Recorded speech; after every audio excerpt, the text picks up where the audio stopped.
kau bayar perpuluhan, kau pasti diberkati. Kalau engkau membayar perpuluhan 6 bulan, kau nggak diberkati, lapor saya. Saya robek ini Alkitab.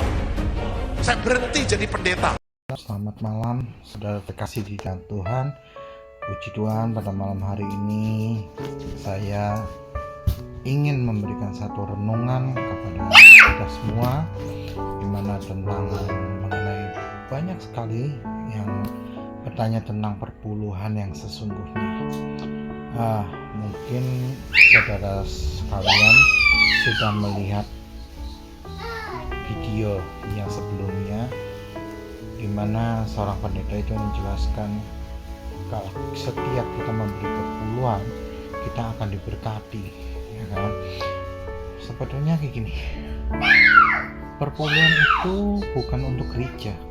Yang sebenarnya perpuluhan itu dalam firman Tuhan itu dikatakan untuk kaum fakir miskin, ya kan? Gereja, kalau pendeta itu bukan ada yang digaji, ada yang tidak, tetapi kebanyakan itu mereka buat kantong pribadi, ya kan? Dan itu para pendeta toksik gitu. Jadi dia memperkaya dirinya sendiri. Saya sering memberikan renungan tentang dimana perpuluhan. Saya berjumpa dengan teman saya yang Mongol, setelah dia mengatakan dia seorang stand up comedian. Dia memberikan perpuluhan itu sampai 10 juta. Nah, yang ada apa?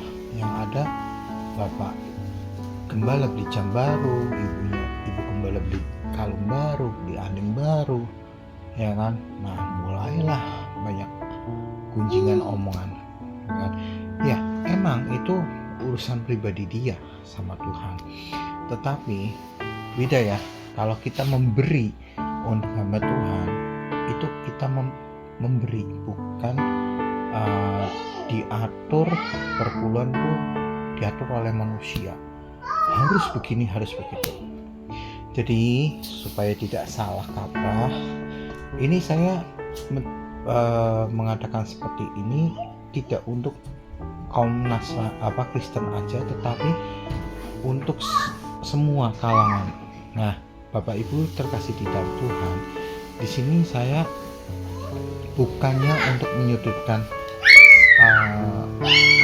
satu organisasi atau yang beraliran kemakmuran atau apapun, tetapi di sini saya sangat tidak setuju, ya kan?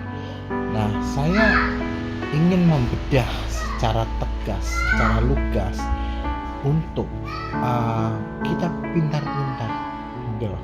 Kita jangan asal diberi. Dulu saya itu merasa dibodohi sekali. Ya, kalau kamu memberi perpuluhan, kamu diberkati ini 10 kali lipat, 20 kali. Pertama kali saya ngasih perpuluhan itu 20.000. Saya pikir 10 kali lipat itu berarti kan bisa sekitar 200.000, ya kan, atau 2 juta itu kan.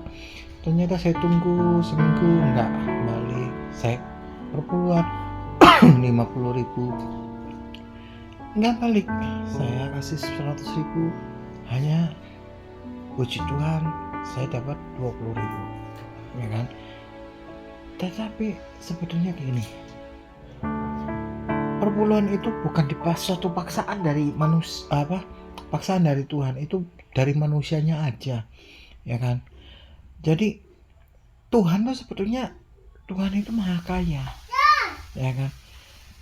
Tuhan memberikan firman-Nya, ya kan, persediaan untuk di rumah Tuhan, lumbung-lumbung itu di ayat Malayaki itu perjanjian lama. Kalau di perjanjian baru, Tuhan menginginkan kita, ini kan masuk perjanjian baru, yaitu hukumnya hukum kasih. Kita tuh harus memberikan segala sesuatunya itu kepada sesama kita yang tidak mampu, yang tidak punya apa-apa. Nah, di sini jadi kita wajib membantu.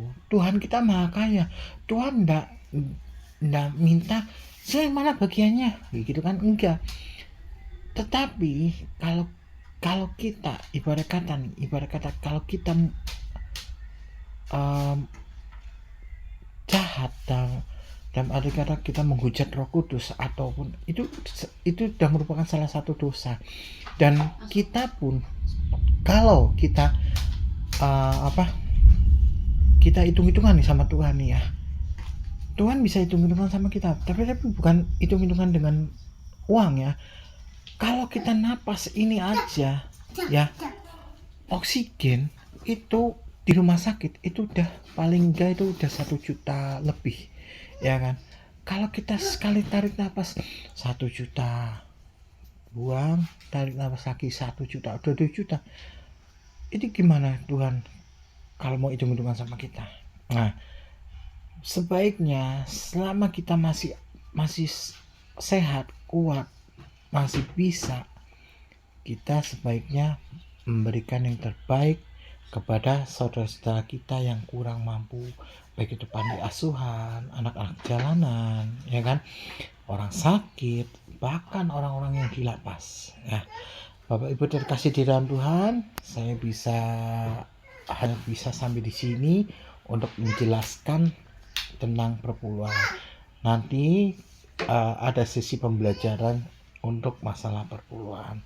Kiranya penjelasan saya sampai di sini. Kiranya Tuhan Yesus memberkati. Shalom.